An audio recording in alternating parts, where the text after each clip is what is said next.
parti. Il est 11h30. On commence. On commence à l'heure. Bonjour à toutes et tous et bienvenue sur cette nouvelle conférence, toujours autour de la transformation organisationnelle. Et là, on va parler de pattern, donc une approche un peu différente de ce qu'on voit avec les frameworks d'agilité à l'échelle. Et je vais commencer traditionnellement par me présenter. Donc, moi, c'est Olivier, je suis coach agile à SOAT et donc ça fait plus de 7 ans maintenant que j'accompagne les organisations sur des problématiques collectives, individuelles, autour de l'organisation, du management, donc de l'agilité principalement, bien sûr, et afin voilà, de créer des écosystèmes un peu plus performants, euh, avec plus de bien-être et plus de performance. Je suis aussi formateur, management 3.0, leadership, agile at scale. Donc d'ailleurs, voilà, là, le sujet agile at scale, ça va être la thématique de cette conférence. Et je suis également co-organisateur des conférences Agile France et Frugagile à mes heures perdues. Je fais partie de SOAT, bien évidemment. SOAT qui fête ses 20 ans cette année, donc joyeux anniversaire SOAT. Moi, personnellement, je suis arrivé à SOAT en janvier 2009. Donc ça commence à faire un petit bout de temps. Et on ne s'ennuie pas. On ne s'ennuie pas. Je passe la présentation. Eddy, vous la faites juste avant.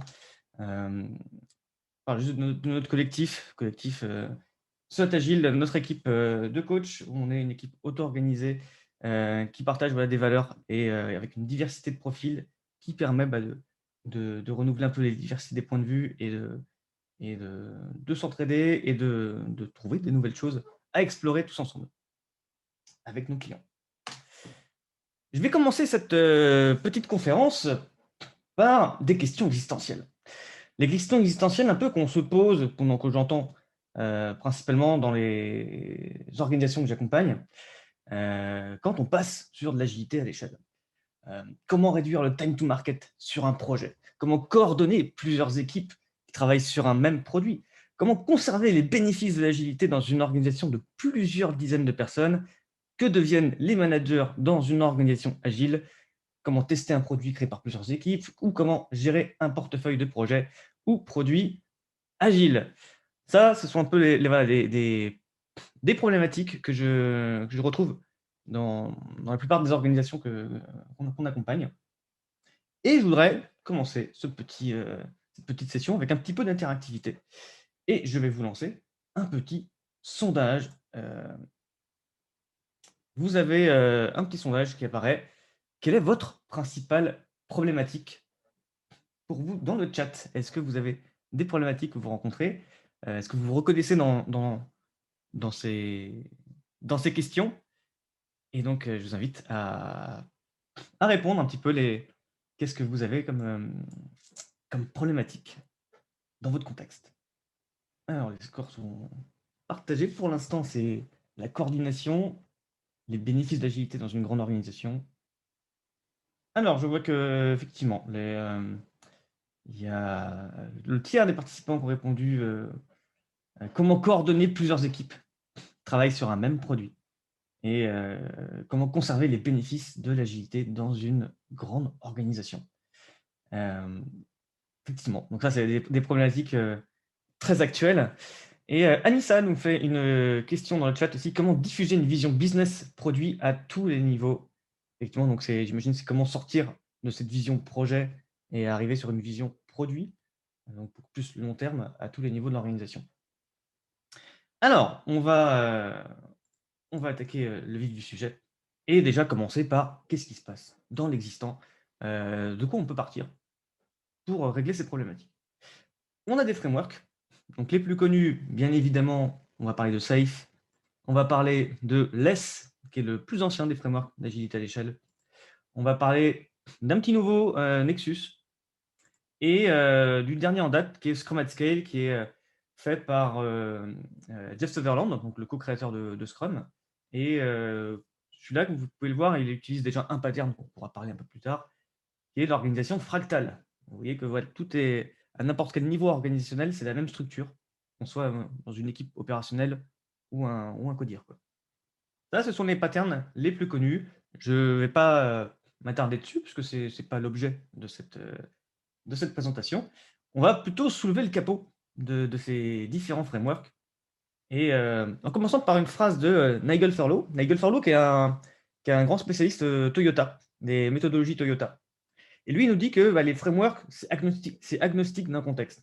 Sauf qu'à l'échelle, le contexte, ça fait tout. Les patterns, les techniques, les expérimentations et les équipes responsabilisées, c'est essentiel. Tout ça, c'est essentiel, bien évidemment. Par contre, il n'y a aucune solution miracle, il n'y a aucune solution toute faite magique qui va vous permettre de mettre l'agilité à l'échelle partout dans votre organisation. En tout cas, pas encore. Alors, on s'est penché sur la question.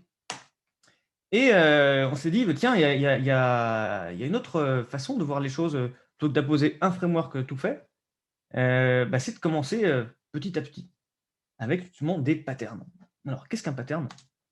Un pattern organisationnel, c'est une solution générique, réutilisable, une solution à un problème récurrent dans un contexte donné au sein d'une organisation.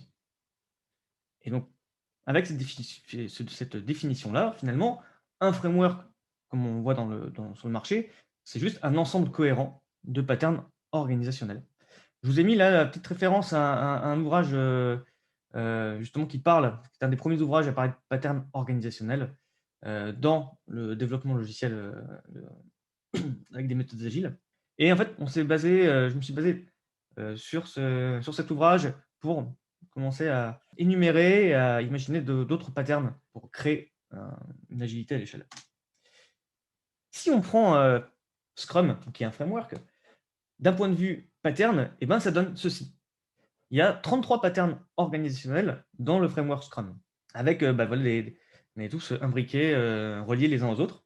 Ce qui fait un peu plus comprendre la maxime de Scrum, le principe de Scrum qui est enseigné, qui est Scrum est simple à comprendre, mais difficile à maîtriser. Effectivement, parce que quand on soulève le capot, on voit qu'il y a quand même pas mal de patterns sous-jacents qu'il faut bah, bien maîtriser pour révéler tout le potentiel de Scrum. Appliquer une organisation, et ben en fait, finalement, l'avantage par rapport à un framework, c'est qu'un framework, ça va vous permettre déjà d'aligner les gens, ça va vous permettre d'avoir une certaine performance pour vos équipes. Ici, c'est voilà, la métaphore avec des voitures de course. Une voiture sport qu'on peut acheter prête à l'emploi. Et à droite, une voiture de course qui a été préparée, qui a été customisée, personnalisée pour un circuit donné, avec un pilote donné, etc. Ça, c'est la vision, si je puis dire, des patterns organisationnels. À gauche, on est sur un framework prêt à l'emploi. À droite, on a customisé, on a fait du sur-mesure pour s'adapter à notre contexte pleinement et livrer tout le potentiel, révéler tout le potentiel qu'on peut avoir dans notre organisation. Alors, par quoi commencer? Par quoi commencer? Et en fait, la grande erreur que beaucoup d'organisations font, c'est de commencer par copier les solutions des autres. Et en fait, ce n'est pas la solution qu'il faut copier, c'est le problème. Donc d'abord, intéressez-vous à vos problématiques. Quelles sont les problématiques que vous avez? Qu'est-ce que vous cherchez à atteindre? Qu'est-ce que vous cherchez à changer, à transformer, à améliorer? Donc intéressez-vous vraiment aux problématiques et commencez à réfléchir là-dessus. Et quand vous voyez des concurrents, quand vous voyez des retours d'expérience sur voilà, on a mis ça en place, on a mis ça en place, OK, c'est pas ne copiez pas. Ils ont fait Safe, ils ont fait Spotify, c'est génial, mais quelles étaient les problématiques derrière? Et ça, c'est le problème de Spotify. Typiquement, on parle d'un modèle Spotify, alors qu'en fait, c'est pas du tout un modèle. Spotify, c'était juste un draft qui a été pondu par les coachs agiles de Spotify, qui avait une vision sur une organisation matricielle, avec des squads, avec des chapters, des guildes, etc. Et ils devaient faire ce papier en plusieurs points, en fait. Et ils ont sorti que le premier. Et tout le monde a pris ça comme argent comptant pour dire, OK, c'est la cible atteinte, c'est Spotify, il marche comme ça, c'est génial. On va faire une organisation Spotify.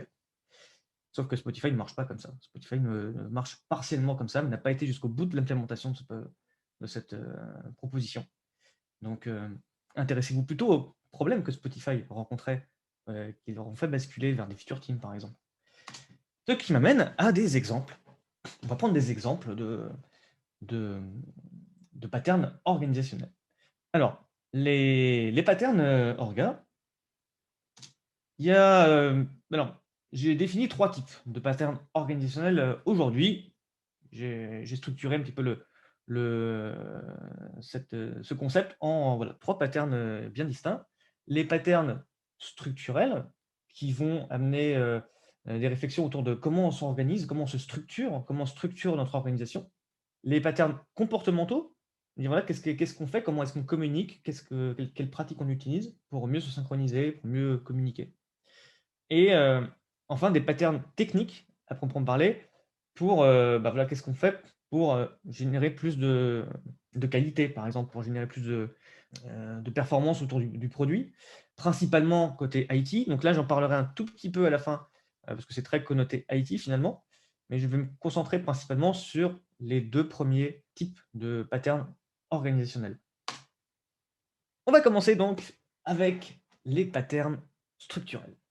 Pattern structurel, donc comme je l'ai dit, c'est un petit peu voilà que des patterns qui vont, modeler votre organisation, avec, par exemple, les profils hantés, donc ça c'est, vous imaginez un petit bonhomme qui lève les bras, de chaque côté et pour dire qu'il est expert dans un domaine, mais il a une connaissance générale qui lui permet, bah, d'aider des gens, en dehors de sa compétence principale. Ça permet d'éviter, par exemple, le bus factor.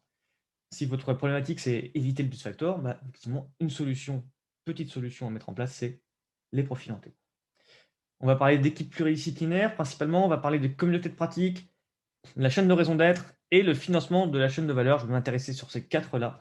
Il y en a plein, plein d'autres. Là, les autres, qui sont mis dans le slide, c'est à titre informatif et il y en a encore plein, plein d'autres, à lister et à découvrir parce qu'on en découvre, à chaque fois. On découvre, dans chaque organisation, des solutions mises en place peuvent du coup, se dire: «Tiens, est-ce que ce serait pas un nouveau pattern organisationnel, une nouvelle façon de s'organiser pour, répondre à un problème, particulier. L'équipe pluridisciplinaire, premier pattern, organisationnel dont je vais parler, de manière un peu plus exhaustive. Si votre question, votre problématique, c'est comment diminuer les dépendances interéquipes, comment réduire le time to market, là, ça paraît intéressant de mettre en place ce pattern et donc l'équipe pluridisciplinaire, hein, c'est une équipe qui est composé de plusieurs profils complémentaires qui ont toutes les compétences nécessaires pour, créer et pour livrer, bien évidemment, de la valeur, au client, entre l'expression du besoin et l'utilisation de ce produit. Alors, une feature team, comme on en entend souvent parler dans les organisations, une équipe centrée sur une fonctionnalité, c'est un exemple d'équipe pluridisciplinaire. Après, il y a d'autres exemples. Enfin, on peut parler de component team. En fait, on livre non pas une feature, mais on livre un composant technique qui va être au service peut-être d'autres, équipes, internes à notre organisation. Et ben, ça, c'est aussi on peut très bien avoir une équipe pluridisciplinaire qui est non pas centrée sur une fonctionnalité, mais plus sur un composant technique. Donc voilà, ça c'est un exemple de pattern que vous pouvez, mettre en place facilement. Autre exemple très connu, celui-là très connu, les communautés de pratique. Donc là, la question, si votre problématique, c'est, comment partager des bonnes pratiques, comment partager des apprentissages, comment développer les compétences et sans, forcément, programme de formation qui peut coûter très cher à mettre en place, eh ben, la communauté de pratique, c'est un excellent, moyen pour arriver à résoudre ces problématiques. Donc les communautés de pratique, hein, c'est pas nouveau. Je pense que, vous êtes plusieurs à avoir, vu ça, voire peut-être même, mis en place ça dans vos organisations. L'idée, c'est vraiment de créer un espace de partage, sécurisé. On peut vraiment, bah, progresser, on peut, innover, on peut, s'améliorer continuellement et collectivement. Un point important dans ces patterns-là, c'est que dans ce pattern-là, en tout cas, il faut avoir l'appui du management. Effectivement, dans des patterns comme ça où ça va forcément influer sur le temps consommé par les équipes, eh bien, on doit avoir l'appui du management pour permettre aux gens de dégager du temps et faire vivre ces communautés. Développer des personnes, ça prend du temps et ça ne coûte pas du temps, c'est du temps investi. Donc vraiment, il faut avoir cette vision de l'investissement sur les personnes plutôt que le coût. Un troisième pattern que je trouvais intéressant de partager avec vous, c'est la chaîne de sens. La chaîne de sens, et ça peut rappeler un petit peu ce que Eddy vous a présenté dans la conférence avant sur la pyramide de Dilt, avec justement le why, le sens de l'organisation. Là, on va se poser la question, c'est OK, notre organisation, tout en haut, il y a un sens, il y a un but, OK, qui est clairement affirmé, il y a une mission qui est définie, qui peut être inspirante et qui va peut-être au-delà du cadre de l'entreprise. On prend par exemple le cas des entreprises libérées, où leur mission, c'est pas du tout de faire de l'argent. Leur mission, il y a un impact sociétal, il y a un impact environnemental.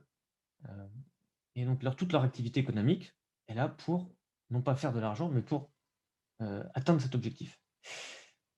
C'est bien gentil d'avoir ça, mais cet objectif, s'il n'est pas aligné avec les strates inférieures de votre organisation, eh ben, vous aurez beau avoir un super why, ça va faire plouf parce que l'alignement ne sera pas là avec les équipes opérationnelles. La chaîne de sens, ce pattern-là, c'est justement un moyen de faire un rappel entre est-ce que mon objectif à mon niveau organisationnel sert à atteindre l'objectif du niveau organisationnel supérieur. Alors là, on a des exemples en fait, déjà juste sur le langage utilisé pour décrire un peu nos niveaux hiérarchiques. Spotify utilisait les squads, les tribus, le village. On a d'autres organisations qui utilisent les districts, les towns, les countries. L'équipe, le train, la solution, pour Safe, par exemple. À chaque niveau, en fait, quand on se fixe un objectif à son niveau organisationnel, l'idée, c'est de toujours se dire quel est l'objectif du niveau supérieur et quel objectif je me définis pour permettre au niveau supérieur d'atteindre son entreprise. Un exemple de chaîne de sens instanciée, je dirais, c'est les OKR. Les OKR, donc, ce sont des objectifs qui résultent, donc c'est un système de définition d'objectifs qui est utilisé de plus en plus. Ça a été utilisé chez Google massivement. En France, c'est utilisé à la Société Générale, notamment dans la partie banque d'investissement. Ils ont toute une expérimentation depuis plus d'un an maintenant, plus de 2 ans même, sur les OKR, qui permettent voilà, d'aligner tout le monde sur un objectif et donc sur un sens et sur une mission à atteindre. Euh, alors, petite question de Julien, comment les niveaux échangent sur l'atteinte de ces objectifs? Eh bien, il y a des représentants, tout à fait. Si on prend l'exemple des OKR, il y a des représentants et des owners, des garants en fait, d'objectifs collectifs, qui eux s'assurent que voilà, les gens sont alignés, vont dans la bonne direction pour l'atteinte de ces objectifs. Les objectifs, ils sont mesurés, ils sont factualisés. On a un objectif qui est ambitieux, qui est associé systématiquement à des résultats clés qui, eux, sont quantitatifs, mesurables et donc factualisés. Donc ça, c'est transparent. Et d'ailleurs, les OKR, les objectifs et les missions de chaque service, de chaque département, de chaque individu sont transparents sur une plateforme commune. Donc ça permet aussi un alignement juste par j'allais dire entre guillemets, la pression sociale, effectivement, de voir que voilà, tout le monde est aligné et les gens sont cohérents. Si vous voulez en savoir plus sur les OKR, je serais ravi d'échanger avec vous sur le chat après ou sur notre Discord, parce qu'on a un Discord sur lequel on est également à votre disposition pour échanger sur ces sujets-là. Elodie, petite question. L'arbre des ambitions peut être un bon moyen. Exprimer les raisons d'être de l'orga, les décliner par les équipes elles-mêmes, par but, puis par équipe. Exactement.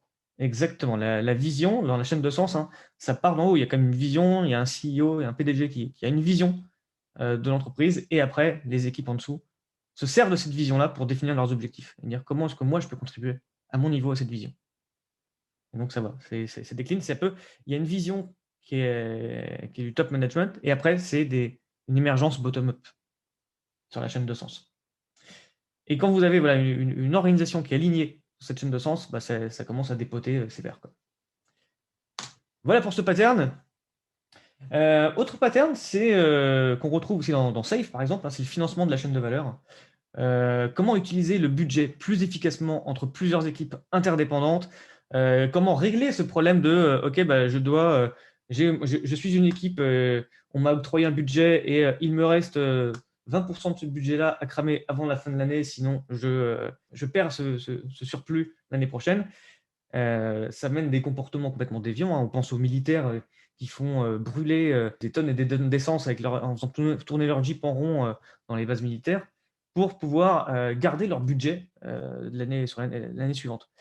C'est pareil avec les équipes. J'ai vu des équipes, pareil, cramer du budget de manière totalement inutile, juste pour garder un budget. Donc là, l'idée, c'est que le budget, on ne le fait pas par équipe, mais on le fait sur la chaîne de valeur complète. On a un client à satisfaire. Comment est-ce qu'on va depuis l'expression du besoin jusqu'à la livraison? Tout ça, c'est une chaîne de valeur. Ben, comment en fait on va financer non pas les équipes individuellement, mais la chaîne de valeur? Alors ça, ça évite effectivement un arbitrage, ça évite le go, no go, ça évite les pressions budgétaires équipe par équipe. Après, ça amène de nouvelles questions. Effectivement, comment est-ce que je fais quand une équipe n'a pas besoin de beaucoup de budget, alors qu'il y a une autre équipe qui a besoin de beaucoup de budget? Est-ce que les gens vont transiter? Est-ce qu'on garde des équipes stables, etc. Là, la réponse de coach, malheureusement, ça dépend du contexte. Faut s'adapter, en tout cas, faut toujours garder à l'esprit de garder une flexibilité, garder une certaine souplesse dans l'organisation et ne pas être dogmatique voilà, parce que sinon ça va commencer. Donc voilà un petit peu des exemples de patterns structurels pour structurer vraiment les équipes. On peut parler aussi, par exemple, les petites équipes. Bah, ça, c'est un pattern structurel pour dire, OK, une pizza team, comme on dit. Une pizza peut nourrir une équipe. Donc, mettez 8 personnes maximales. Au-delà, les interactions, la communication diminue en efficacité. Donc, c'est un pattern structurel qui est bien connu des agilistes. J'ai une autre petite question, du coup, et je lance le sondage. Quel pattern structurel avez-vous déjà vu ou testé? Donc, entre les équipes pluridisciplinaires, la communauté de pratique, la chaîne de sens et le financement, non pas équipe par équipe, mais le financement d'une chaîne de valeur au complet avec une budgétisation de l'ensemble de la chaîne de valeur. Budgétisation participative, quelque part. Alors, l'équipe pluridisciplinaire, la communauté de pratique, vous êtes nombreux à avoir ça. Chaîne de sens, un petit peu.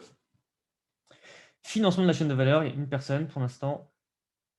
Vous voyez, voilà, c'était un petit peu l'idée, c'était de montrer 4 patterns qui vont de ce qui est un peu plus le plus courant à ce qui est un peu plus rare et avancé, si je puis dire.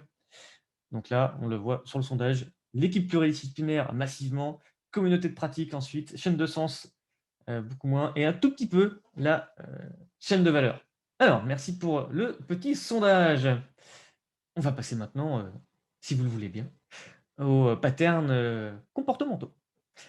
Les patterns comportementaux, comme je disais tout à l'heure, c'est un petit peu qu'est-ce qu'on fait, comment on s'organise, comment on se parle, comment on communique euh, pour travailler ensemble, travailler collectivement.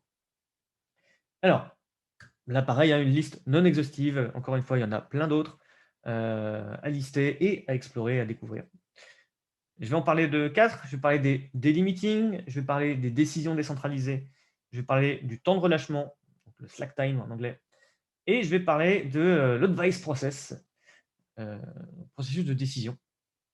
Je ne parlerai pas des itérations synchronisées, comme on peut voir par exemple dans beaucoup de frameworks d'agilité à l'échelle, type le SAFe ou LESS.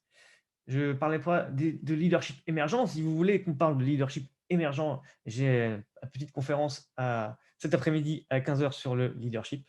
Voilà, je fais une petite pub au passage.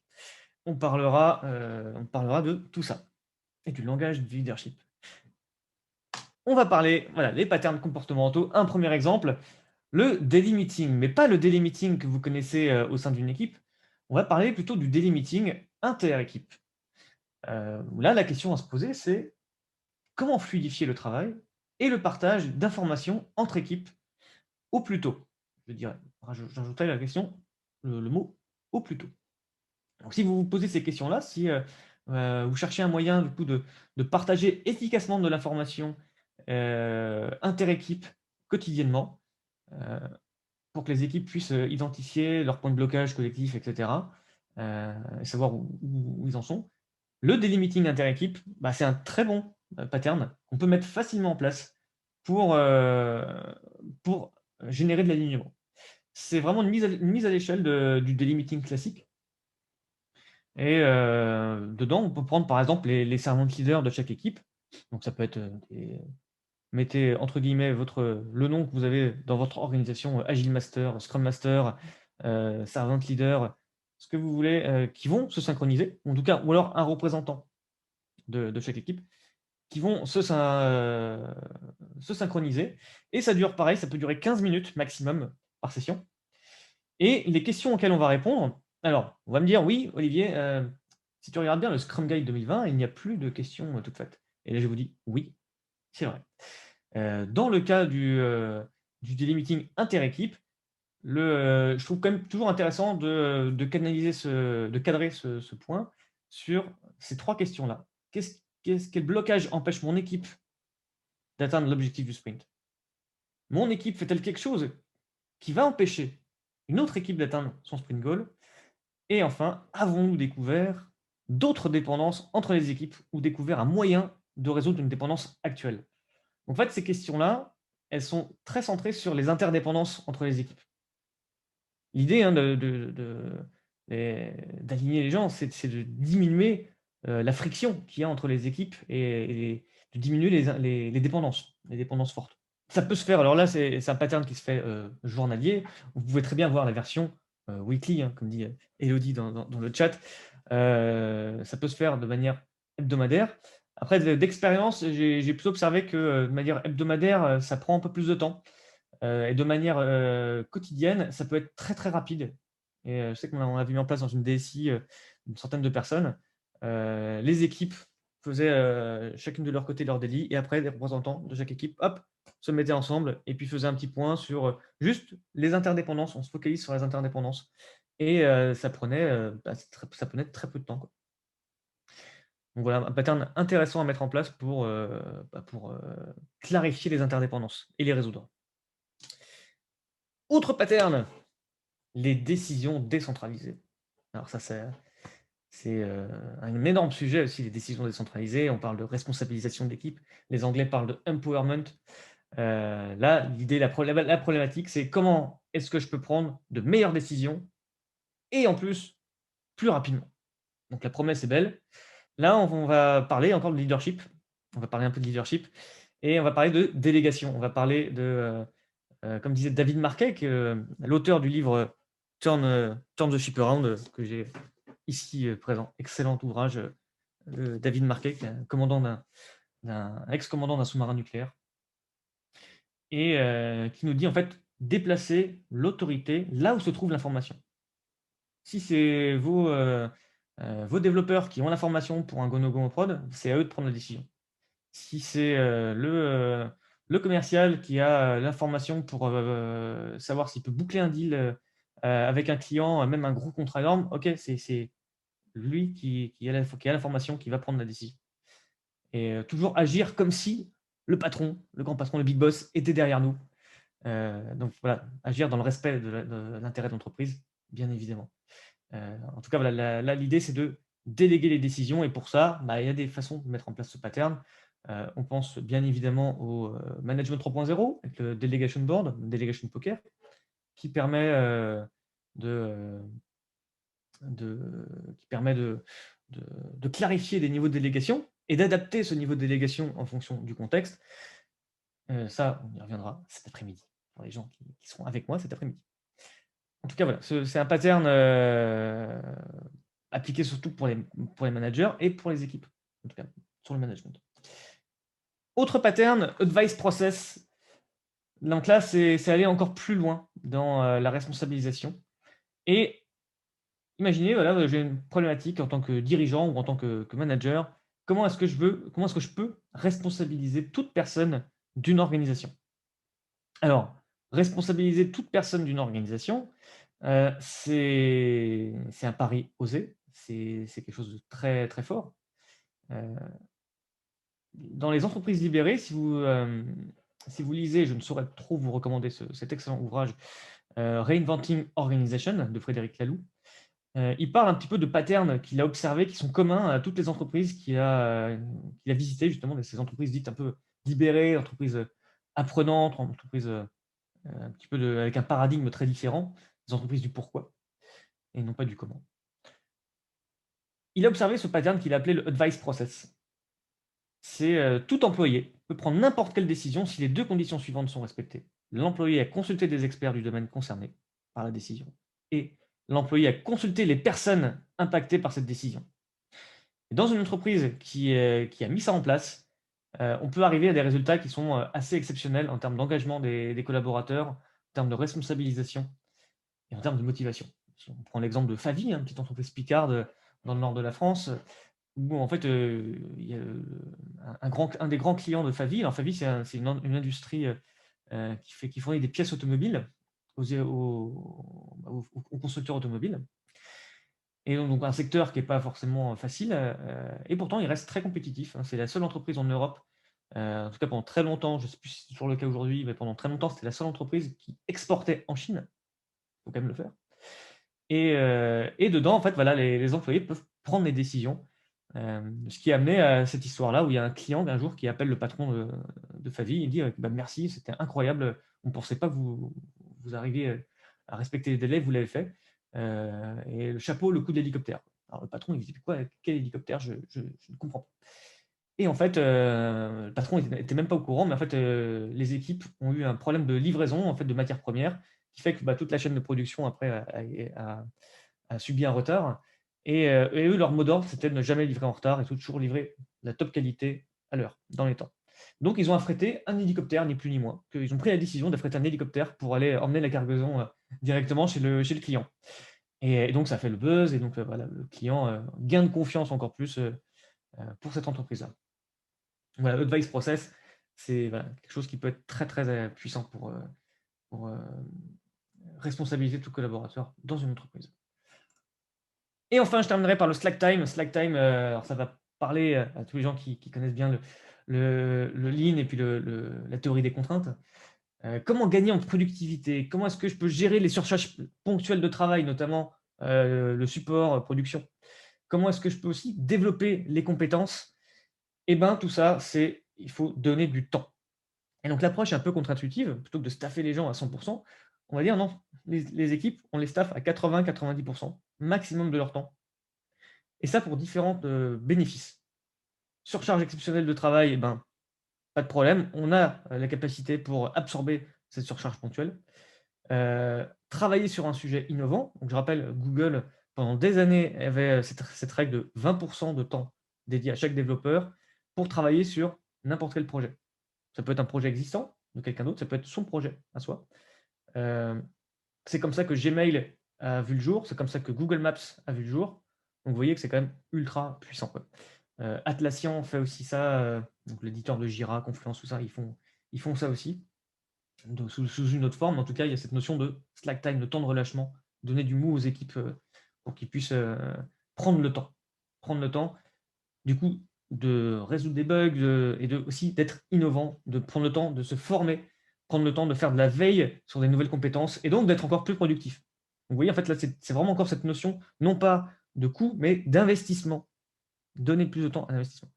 Et l'argument choc, c'est que voilà, pour les gens qui pensent que bah non, il faut staffer les gens à 100%, prenez l'exemple d'une autoroute. Une autoroute qui est chargée à 100%, et ben, les voitures, elles avancent plus. C'est la même chose pour les équipes, pour les travails. Ne staffez pas les gens à 100% de leur capacité. Donnez toujours un temps de relâchement pour leur permettre bah, de respirer et d'innover et de se former et de gérer des surcharges ponctuelles. Alors voilà, petit tour d'horizon, hein, j'en ai pris 4 parmi la liste. Petit sondage maintenant, quels patterns comportementaux vous avez déjà vu tester, mis en place dans vos contextes? Alors on a le daily meeting inter-équipe, les décisions décentralisées, l'advice process, le slack time, daily meeting inter-équipe. Grand vainqueur, le daily meeting inter-équipe. Le slack time en deuxième, très bien. Les décisions décentralisées, même un tiers des réponses, très intéressant. Et l'advice process aussi. L'advice process, vous l'avez déjà vu dans vos organisations. C'est très bien. Alors, n'hésitez pas, pareil, les retours d'expérience, discutons de ça sur le Discord, avec grand plaisir pour échanger, partager avec vous sur tout ça. On va bientôt conclure. Juste avant, on va parler quand même pattern technique. En tant qu'ancien développeur architecte technique, je ne pouvais pas ne pas parler pendant une minute ou deux de technique, surtout de ce que j'ai vu aussi dans les organisations que j'ai accompagnées ces dernières années. Donc là, par exemple, sur les côtés purs IT, dans une transformation agile côté IT, bah, il faut évidemment moderniser ses pratiques d'ingénierie logicielle. Il faut être à la page pour pouvoir être compétitif, pour pouvoir être pleinement agile et ne pas perdre du temps sur des choses en fait, qui n'apportent que peu de valeur ajoutée. Donc pour ça, on a des patterns techniques. On a par exemple les releases découplées. Donc en fait, on va pas forcément sortir des releases qui vont faire sortir l'ensemble du produit à chaque fois. On va mettre à jour juste des parties du, euh, du produit. On a l'activation à la demande, donc c'est-à-dire on release continuellement en production. Par contre, l'activation se fait en, avec une configuration logicielle. Donc là, vous voyez tous les GAFA, Google, Amazon, tout ça, eux, ils ont ça en place. Ils livrent je ne sais plus combien de fois par minute en production, c'est un truc de fou. Et par contre, tout n'est pas activé. Et au contraire, ce qui permet de faire derrière, le pattern à droite, le A/B testing. On livre deux solutions différentes et après, on met les indicateurs, et tout un indicateur de tracking pour, voir, savoir quelle est la solution la plus efficace. L'architecture découplée, c'est pareil, c'est essayer de casser le plus possible les interdépendances dans votre produit. Leading documentation, super important. Leading documentation, c'est en gros comment est-ce que vous pouvez mettre à jour votre documentation et la rendre vivante facilement et que le code fasse partie intégrante de la documentation. J'ai un très bel exemple avec Oui SNCF et je vois qu'il y a une ancienne collègue de chez Oui qui est parmi nous, qui pourra aussi en parler sur le Discord, pourquoi pas. Donc voilà, c'est un wiki mis en place où on avait toute la partie, les règles de vie de l'équipe, toute la partie, la documentation technique et la partie documentation fonctionnelle. Donc vraiment l'organisation, la technique, le fonctionnel, tout ça au même endroit, sous la forme d'un site web, très facile à mettre en place, à faire vivre, et cetera. Et donc on responsabilise tout le monde sur cette documentation et ce partage de connaissances, encore une fois. Un petit dernier pour la route, celui-là qui me plaît beaucoup parce que c'est celui qui est mis en place chez Google. C'est un repository de code source open source interne. Donc en gros, quand vous travaillez chez Google, en fait, quasiment tout le code source de tous leurs produits sont disponibles à n'importe qui, à n'importe quel développeur dans l'entreprise. Maintenant, eux, ils savent sur quels sont leurs projets sur lesquels ils sont assignés. Et en fait, chaque projet a un garant, un ou plusieurs garants qui lui peut prendre les requêtes de développeurs qui sont sur d'autres projets et donc avec un code review et puis il va dire: «OK, c'est bon, j'intègre ces modifs ou pas». Donc ça, c'est génial parce que ça permet aux gens de pouvoir proposer des idées, de pouvoir favoriser encore plus l'innovation, l'échange, le partage de connaissances, et cetera. Heu et s'appuyer sur la force du monde open source, le monde logiciel libre, heu, en étant, bah, voilà, en étant dans au sein d'une grande compagnie, heu, voilà, pour maximiser l'apprentissage, maximiser l'innovation et la qualité. Voilà, voilà, voilà, il est temps de conclure. Je pense qu'il est temps d'avoir une petite conclusion et oui, c'est bientôt fini. C'est bientôt fini parce que je vais quand même aller vous laisser manger pour être en forme pour l'enquête interactive à 13h, que je ne saurais trop vous recommander également. 3 règles d'or pour bien démarrer si vous voulez partir sur des patterns organisationnels. 3 règles d'or pour bien démarrer et votre agilité à l'échelle, globalement. Règle numéro 1, ne passez pas at scale. sauf si vous êtes obligé de gérer des interdépendances que vous ne pouvez pas supprimer. L'agile at scale, c'est vraiment pour gérer des interdépendances qu'on ne peut pas supprimer. Si vous pouvez supprimer vos interdépendances et que chaque équipe peut être totalement autonome avec un produit autonome, eh ben, faites-le. Ce sera toujours plus efficace que de devoir coordonner et aligner plusieurs équipes. 2, ça on en a parlé au début, copier les problèmes. Intéressez-vous aux problèmes qu'ont rencontrés les entreprises quand elles font les retours d'expérience sur l'agilité à l'échelle et ne copiez pas leurs solutions. Les problèmes des autres entités qui sont passées à l'échelle, quels étaient ces problèmes-là? Quels sont vos challenges? Quelles sont vos problématiques? Et est-ce que c'est comparable ou pas? Et enfin, troisième conseil, troisième règle d'or que je peux vous donner, c'est commencer petit, avec un petit set cohérent de patterns qui répondent à vos problématiques et après, vous itérez petit à petit, vous testez, vous expérimentez et vous ajustez. Et alors justement, là, je parle d'un set cohérent de patterns. Alors, set cohérent de patterns, on va mettre 4 éléments de base dans un set cohérent pour bien démarrer. Euh, le programme planning, donc vraiment cette planification collective, de cette séquence qu'on définit collectivement sur voilà, les grandes étapes pour atteindre un objectif business. Le management visuel, bien évidemment, toujours le management visuel pour visualiser les situations. La synchronisation du produit, donc la synchronisation des gens côté business, les product owners, les product managers, par exemple. Et enfin, le Scrum de Scrum. Scrum de Scrum, on le voit dans Safe, on le voit dans Less, on le voit dans Nexus, on le voit dans Scrum at Scale. Déjà, tous les frameworks standards du marché utilisent comme base le Scrum de Scrum. Donc, le Scrum de Scrum, c'est chaque équipe fait des itérations, etc., des rétrospectives, des rituels.